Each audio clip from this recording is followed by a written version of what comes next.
CPM-ഉം കോൺഗ്രസും ഒരു ചാനലിനെ കൂട്ടുപിടിച്ച് തനിക്കെതിരെ വ്യാജ പ്രചരണം നടത്തുന്നുവെന്ന് BJP സംസ്ഥാന അധ്യക്ഷൻ രാജീവ് ചന്ദ്രശേഖർ. BJPയുടെ രാപ്പകൽ സമരത്തിന് പിന്നാലെ തനിക്കെതിരെ ഉയർന്ന വ്യാജ വ്യവസായ ഭൂമി ക്രമക്കേട് ആരോപണത്തിന് പിന്നാലെയാണ് രാജീവ് ചന്ദ്രശേഖറുടെ പോസ്റ്റ്. പിണറായി വിജയൻ സർക്കാരിൻ്റെയും രാഹുലിൻ്റെ കോൺഗ്രസിൻ്റെയും അഴിമതികൾക്കെതിരെ BJP നടത്തുന്ന പ്രചാരണം കൊള്ളേണ്ടടുത്ത് തന്നെ കൃത്യമായി കൊണ്ടിട്ടുണ്ടെന്ന് വ്യക്തം. ഒരു ചാനലിനെ കൂട്ടുപിടിച്ച് എനിക്കെതിരെ CPM-ഉം രാഹുൽ ഗാന്ധിയുടെ കോൺഗ്രസും ഇന്ന് നടത്തിയ വ്യാജ പ്രചരണം കെട്ടിച്ചമച്ച നുണകളുടെ ആ പഴയ അടവ് തന്നെയായിരുന്നു. കേരളത്തിലെ അഴിമതി നിറഞ്ഞ രാഷ്ട്രീയ സംസ്കാരവും ജമാഅത്തെ ഇസ്ലാമിയുടെയും SDPI-യുടെയും റിമോട്ട് കൺട്രോളിൽ പ്രവർത്തിക്കുന്ന മതേതരത്വവും ശുദ്ധീകരിക്കാനാണ് ഞാൻ കേരള രാഷ്ട്രീയത്തിലേക്ക് വന്നത്.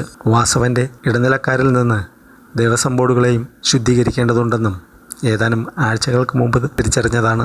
ഒപ്പം തന്നെ സംശയാസ്പദമായ കുറ്റകൃത്യങ്ങളുടെ ചരിത്രം പേർന്നവർ ഉടമകളായ ഏതാനും മാധ്യമങ്ങളെയും ശുദ്ധീകരിക്കേണ്ടതുണ്ടെന്ന് ഞാനിന്ന് തിരിച്ചറിയുന്നു. ഞങ്ങളുടെ വികസിത കേരളം എന്ന ലക്ഷ്യത്തിൽ ഈ ശുദ്ധീകരണങ്ങളെല്ലാം ഉൾപ്പെടുന്നുമുണ്ട്. നമ്മുടെ സംസ്ഥാനത്ത് ഒരു ശുദ്ധീകരണം അത്യാവശ്യമാണെന്നും ഒരു മാറ്റം വേണ്ടതുണ്ടെന്നും ഞങ്ങൾക്ക് ഉറച്ച ബോധ്യമുണ്ട്. CPM-നോടും കോൺഗ്രസിനോടും എനിക്കൊന്നേ പറയാനുള്ളൂ. ഈ ശുദ്ധീകരണം പൂർത്തിയാക്കി മാന്യമായി അധ്വാനിക്കുന്ന കേരളീയർ ആഗ്രഹിക്കുന്ന മാറ്റവും വികസനവും സമൃദ്ധിയും കൊണ്ടുവരുന്നത് വരെ ഞാൻ ഒരിടത്തും പോകില്ല.